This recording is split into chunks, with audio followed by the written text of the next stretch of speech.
ریگزار حیات میں ہم کو ذوق و شوق سفر انہی سے ملا، اور رات کی بے افق طوالت میں اعتماد سحر انہی سے ملا۔ ان کے کردار میں گداز بہت، ان کی سیرت پہ ہم کو ناز بہت۔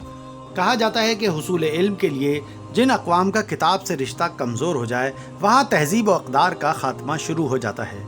60 کی دہائی کے مقبول ترین اخبار حریت میں محراب و منبر کے نام سے شائع شدہ کالموں کو جمع کرنا اور اس کو 2 کتابوں کی شکل دے کر نئی نسل کے لیے محفوظ کرنا خود ایک بڑا کام ہے۔ مضمون نگار محمود فاروقی مرحوم کی 2 کتابیں قصہ آدم و نوح اور قصہ یوسف کی تقریب رونمائی فاران کلب کے ہال میں منعقد کی گئی۔ محمود فاروقی کی یہ دونوں کتابیں اسلامک ریسرچ اکیڈمی نے اسلامک لرننگ فاؤنڈیشن اور ایسٹ ویسٹ لنک کے تعاون سے شائع کی۔ تقریب میں مصنف کی شخصیت کے ساتھ کتابوں کے مواد کو بھی جامع انداز سے سراہا گیا۔ تقریب رونمائی کی نظامت اپنے خوبصورت و منفرد انداز سے ماہر ابلاغ سلیم مغل نے انجام دیے۔ کتاب اور مصنف کے بارے میں اپنے احساسات بیان کرتے ہوئے انہوں نے کہا کہ سب سے پہلے والدہ کے نام انتصاب۔ قصہ آدم و نوح جب کالم میں چھپا ہوگا تو کیا ہوگا، کیونکہ کالم کا ایک اپنا موڈ ہے، اپنا مزاج ہے۔ تو یہ مجھے اتنی خوبصورت کتاب لگی، تو میں اپنے سبجیکٹ کے حوالے سے یہ بات کہہ رہا ہوں کہ اس کی جو سب سے خوبصورت بات مجھے لگی، اس کا بہت خوبصورت ابلاغ۔ مثلا ایسے میں آدم اور حوا کے اگر کچھ کام آیا تو وہ ذوق عمل اور جذبہ تجسس ہی کام آیا۔ ہسٹورین یہ لائن نہیں لکھے گا، وہ فیکٹ تو لکھے گا، لیکن یہ جو اضافی بات ہے کہ کسی سچویشن سے نتیجہ اخذ کرنا اور پھر اسے اس طرح بیان کرنا، یہ محمود فاروقی صاحب کی تحریروں کا حسن ہے، اور جا بجا انہوں نے ایسا کیا ہے۔ امریکہ سے آئے معروف شاعر خالد عرفان بھی تقریب میں شریک تھے۔ انہوں نے بھی اس موقع پر اپنے احساسات کا اظہار یوں کیا۔ مبارکباد پیش کرنا چاہتا ہوں یہ محفل سجانے والوں کے لیے۔ آخر میں صرف اتنا ہی کہنا چاہتا ہوں، ہم نے تو صرف سونگھ لیا ہے گلاب کو، آگے وہ جانے جس نے پڑھا ہو کتاب کو۔ مصنف کے بھتیجے اور تقریب کے منتظم شاہد فاروقی نے مہمانوں کا شکریہ ادا کرتے ہوئے کہا کہ محمود فاروقی نے یہی کوشش کی کہ مسلمان اپنے اصل دشمن کو پہچان کر اس کا مقابلہ کر سکیں۔ اللہ نے کہا کہ جب تم قرآن کو پڑھنا چاہو تو پہلے مجھ سے پناہ مانگو۔ کس کے خلاف؟ شیطان الرجیم کے۔ یہ جو میرے تایا ناظم آباد 5 نمبر کے ایک چھوٹے سے گھر کے اپنے کمرے میں جو لکھتے رہے، اس میں ان کا فوکس سارا یہی رہا کہ شیطان کو زیادہ آشکار کیا جائے، اس کو ایکسپوز کیا جائے۔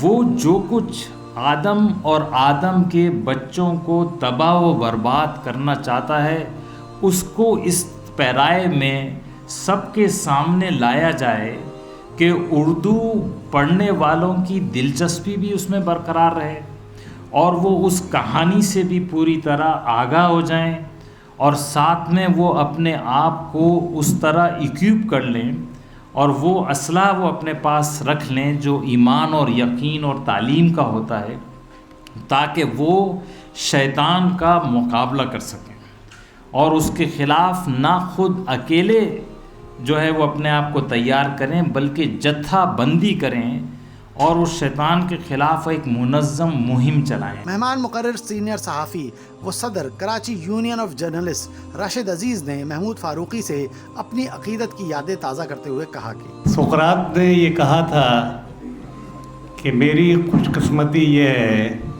کہ میں افریقہ کے کسی وحشی قبیلے کے بجائے ایتھنز کے مہذب شہر میں پیدا ہوا۔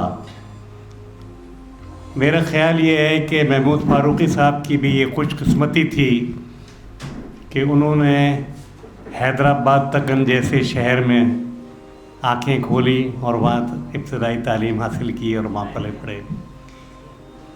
حیدرآباد دکن میرے خیال سے ہندوستان کا سب سے بڑا علمی اور تہذیبی مرکز تھا۔ یوں تو دہلی، آگرہ، حیدرآباد اور بہت سارے شہر ہیں جنہیں علمی ادبی مراکز کہا جاتا ہے، لیکن یہ تمام شہر جو تھے یہ شعر و شاعری اور عشق و عاشقی اور افسانہ اور کہانی سے زیادہ نہیں تھے، لیکن حیدرآباد دکن جو ہے وہ ایک ایسا شہر تھا جس میں ہر لحاظ سے علمی، تحقیقی، ادبی وہ بہت ہی یعنی اعلیٰ درجے کا کام ہوا ہے، جہاں پہ مذہبی کتابوں سے لے کے اور سائنسی اور ٹیکنیکل قسم کی کتابیں جو ہیں پوری دنیا کی ان کے تراجم ہوئے ہیں. وہاں پہ بہت بڑے بڑے لوگ خلیفہ عبدالحکیم، میر ڈاکٹر ولی الدین، اور ان سب سے بڑھ کر جس زمانے میں انہوں نے خالد فاروقی صاحب نے، محمود فاروقی صاحب نے کام شروع کیا، تو اس وقت اس حیدرآباد دکن میں ایک بہت بڑی علمی ہستی کام کر رہی تھی، جس سے ان کا رابطہ ہوا، اور وہ تھے سید ابو لالا مودودی. یہ ان کی خوش قسمتی تھی کہ وہ حیدرآباد دکن میں پیدا ہوئے. ان کی ملاقات بہادر یار جنگ سے ہوئی، اور بہادر یار جنگ نے انہیں مولانا مودودی کی کتب پڑھنے کا مشورہ دیا، اور انہوں نے مولانا مودودی کی کتب کو پڑھنے کے بعد ایک ایسا راستہ اختیار کیا کہ وہ مولانا مودودی اور ان کی تحریک سے وابستہ ہو گئے.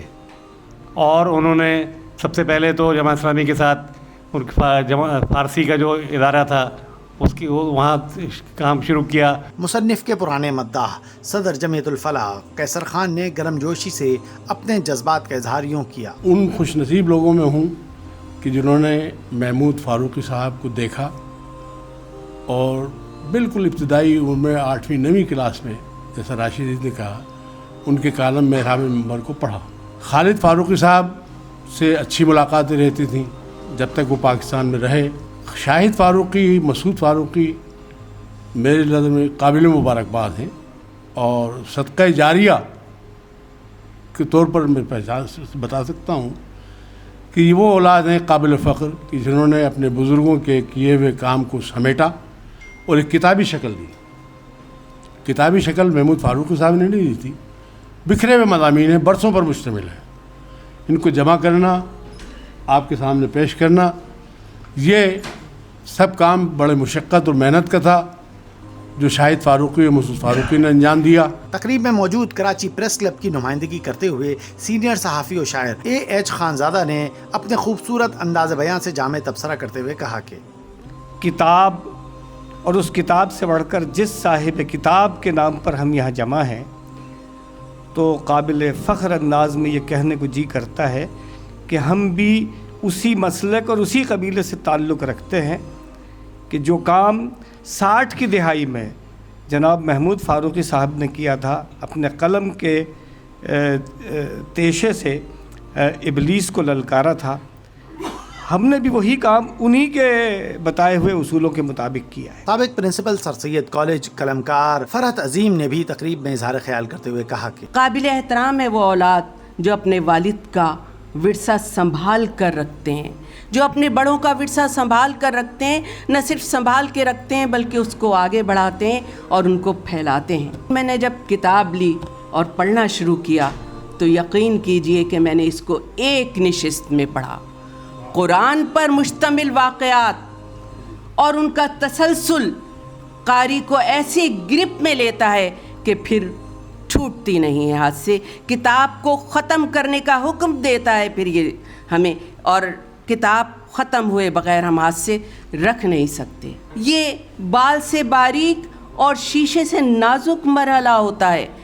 تحریر پر گرفت ہونا، اسلوب تحریر کا اختیار کرنا، زبان و بیان پر عبور کرنا. محمود فاروقی صاحب اس بال سے باریک اور شیشے سے نازک راستے پر سے آسانی سے گزرے ہیں اور انہوں نے اس مہم کو سر کیا ہے. علم و ادب کی سرپرستی کرنے والے ادارے فاران کلب کے جوائنٹ سیکرٹری سلیم قریشی نے بھی مہمانوں کا شکریہ ادا کیا. شکریہ لازم ہے آپ کا کہ آپ تشریف لائے. بہت ممنون ہوں آپ کا. فاران کلب سے جو کچھ ہو سکتا ہے کسی علمی اور ادبی تقریب کے لیے، اس کے لیے ہم اپنی سی صحیح کرتے ہیں.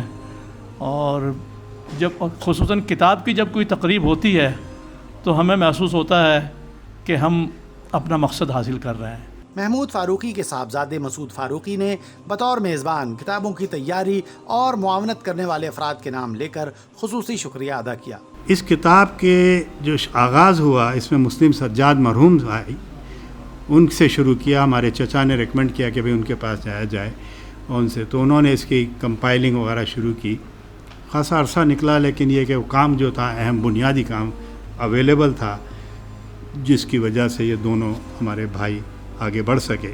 والد صاحب کا ایک تعلق فاران کلب سے بھی رہا ہے. فاران کلب کے بانی ممبرز میں سے سمجھ لیجئے کہ جب یہ فاران کلب کا آفس جو تھا پاکستان کراچی اسٹاک ایکسچینج میں ہوتا تھا, اور اس آفس کو چلانے میں میرے چھوٹے بھائی مشہود فاروقی جو اس کتاب کے بھی اس میں ان کا کنٹریبیوشن ہے وہ تھا, تو اس فاران کلب میں بھی وہ اس کے لائف ٹائم ممبر رہے ہیں. اس سلسلے میں میں چاہوں گا کہ آپ لوگ مل کے کوئی ایک ایسا وہ کریں کہ اس کتاب کو بھی اور آگے کے مضامین کو بھی ویڈیو کی شکل میں دی جائے. نائب امیر جماعت اسلامی پاکستان ڈاکٹر معراج الہدیٰ صدیقی نے مصنف کی زندگی کا اہم واقعہ شیئر کرتے ہوئے بتایا کہ محمود فاروقی ان لوگوں میں سے تھے جو حق و باطل کے مقابلے میں صرف قلم نہیں بلکہ پوری صف بندی کرنے والے تھے. محمود فاروقی صاحب 1945 میں جماعت اسلامی میں شامل ہوئے. وہ لوگ جنہوں نے حق و باطل کی کشمکش کے اوپر صرف قلم نہیں اٹھایا بلکہ باطل کے مقابلے میں حق کی صف بندی کے اندر اپنا کردار ادا کیا. یہ روش جو انہوں نے اپنائی, سید ابو الاعلیٰ مودودی رحمۃ اللہ علیہ جو منہج انہوں نے دیا, جو سمت انہوں نے دی, جو ڈائریکشن انہوں نے دی, الحمدللہ اسی سمت کو اختیار کرتے ہوئے تاریخ کا وہ عظیم الشان واقعہ جس میں نوع انسانی کے لیے ہمیشہ پیغام موجود رہے گا. تمہاری ابتدا کیا ہے, اصل دشمن کون ہے جس نے تمہیں اشرف المخلوقات بنایا, اس رب کائنات کے ساتھ جڑ جاؤ اور حق کے سپاہی بن کر شیطان کے سامنے مردانہ وار ڈٹ جاؤ. کتابوں کی تقریب رونمائی صرف تقریب ہی نہیں ہوتی بلکہ یہ کتب اور مصنف کے تعارف کے ساتھ ہمیں علم نافع کے حصول کی جانب بھی متوجہ کرتی ہے. ایسے علم کی حفاظت کے لیے لکھ لینا ایک دینی تقاضا بھی ہے. معاشرے میں تیزی سے نفوذ پاتی ملحدانہ اور لبرل اقدار سے نئی نسل کو بچانے کے لیے ہمیں اپنی اقدار کے تحفظ پر سنجیدگی سے عمل کرنا ہوگا. کیمرہ مین ذیشان شیخ کے ساتھ سلمان علی، رائے نیوز، کراچی.